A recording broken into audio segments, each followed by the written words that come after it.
Okay बच्चों, let's start with the new topic that is 5.3 A2 की costing, जिसे हम बोलते हैं। थोड़ा सा हॉरिबल और मुश्किल टॉपिक, इसमें से थोड़ी सी प्रैक्टिस हमें करनी पड़ेगी। हम जरा इसके कुछ बेसिक कॉन्सेप्ट समझने की कोशिश करते हैं। The topic starts with the concept of the cost centre. Now I assume, फिर भी हम यहाँ पे कुछ रिवाइज कर लेंगे चीजें, कि बहुत सारी चीजें हमने A1 में हमें कुछ आती भी हैं और हमें याद भी हैं, जैसा कि variable cost, fixed cost, marginal cost, total cost, break even etcetera. तो उसकी basis पे we are starting this one, that we have cost centers. First of all, cost centers are what a section of business such as department to which a cost can be allocated. Organisations के अंदर different departments हो सकते हैं, जैसे कि मैंने example के तौर पे लिखा, manufacturing business, product departments, factories और पर्टिकुलर प्रोसेसेस। तो अगर किसी एक खास एरिया को आप, किसी एक खास डिपार्टमेंट को, किसी पार्ट ऑफ प्रोडक्ट को आप कॉस्ट एलोकेट कर सकें, तो वो कॉस्ट सेंटर कहलाता है। ऑर्गेनाइजेशन के लिए बहुत जरूरी है, क्योंकि organisations want to calculate the unit cost of their product. और वैसे हैं कि ऑर्गेनाइजेशन ने हर सिंपल अपनी डिफरेंट डिपार्टमेंट्स की, अपनी यूनिट्स की, जो प्रोडक्ट के अंदर इस्तेमाल हो रहे हैं, तो उनकी यूनिट कॉस्ट कैलकुलेट करनी होती है।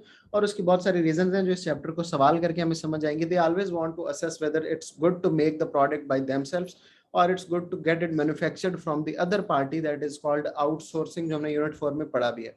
इस तरह हमने होटल की एग्जांपल ली कि होटल में रेस्टोरेंट, रिसेप्शन, बार, अदर सेक्शंस, ये कॉस्ट सेंटर्स हो सकते हैं। इसी तरह स्कूल्स में हमने कहा सब्जेक्ट डिपार्टमेंट्स कॉस्ट सेंटर हो सकते हैं, यूनिवर्सिटी में भी हो सकते हैं। इसी तरह we need to calculate, talk about the profit centres too. तो कॉस्ट सेंटर वो हैं जिनको बिजनेस अपनी यूनिट कॉस्ट कैलकुलेट कर सकता है, जबकि प्रॉफिट सेंटर्स वो हैं जिनको बिजनेस अपनी सेलिंग प्राइस भी, यानी रेवेन्यूज भी एलोकेट कर सकता है, और कॉस्ट भी, इसका मतलब है कि वहां से हम प्रॉफिट्स कैलकुलेट कर सकते हैं फाइनली। ओके, तो ये वो रीजंस हैं, ये वो दो बेसिक कॉन्सेप्ट्स हैं जिसके ऊपर हमने ये चैप्टर पूरा का पूरा पढ़ना है। सवाल ये है कि हम कॉस्ट सेंटर्स या प्रॉफिट सेंटर्स क्यों डेवलप करते हैं? इसलिए कि ताकि हम टारगेट्स दे सकें अपने मैनेजर्स को कि इस डिपार्टमेंट की कॉस्ट $500 अ मंथ से एक्सीड नहीं करनी चाहिए फॉर एग्जांपल, या इस डिपार्टमेंट का रेवेन्यू $2000 अ मंथ कम से कम होना चाहिए फॉर एग्जांपल। उसके बाद उन टारगेट्स को हम कंपेयर भी कर सकते हैं परफॉर्मेंस को प्री सेट टारगेट्स के अगेंस्ट, और फिर उनके काम को मॉनिटर भी कर सकते हैं कि क्या वो अचीवमेंट्स अपनी जो है वो अचीव कर रहे हैं जो हमने उनको टारगेट दिया था या नहीं।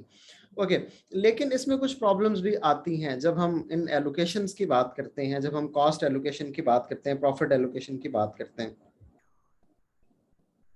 Problems in cost and profit allocation. Okay ji, हो सकता है कि जब हम उनको एलोकेट करें तो इंडिविजुअल परफॉर्मेंस के ऊपर फोकस इंक्रीज हो जाए और ऑर्गेनाइजेशन एज अ होल के ऑब्जेक्टिव्स के ऊपर फोकस डिक्रीज हो जाए।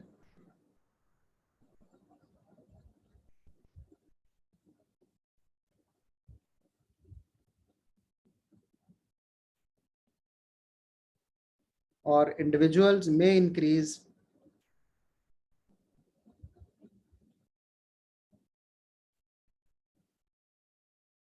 So can you repeat this once again? मैं अभी करता हूँ।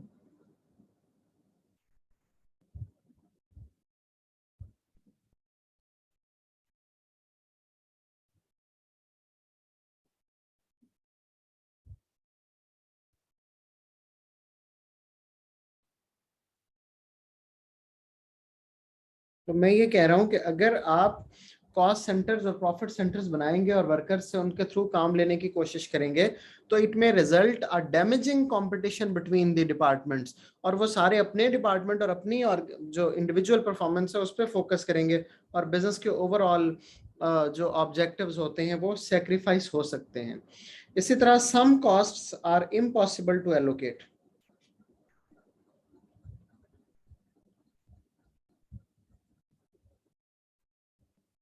Some costs are impossible to allocate.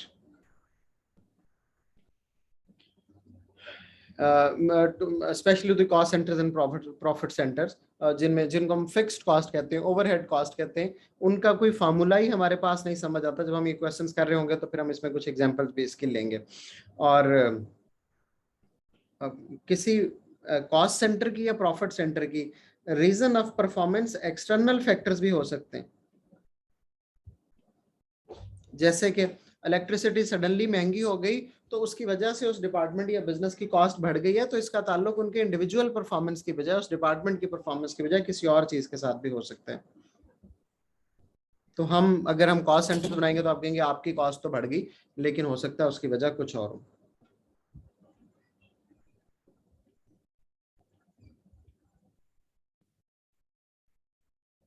So this was an introduction to the cost centers and profit centers.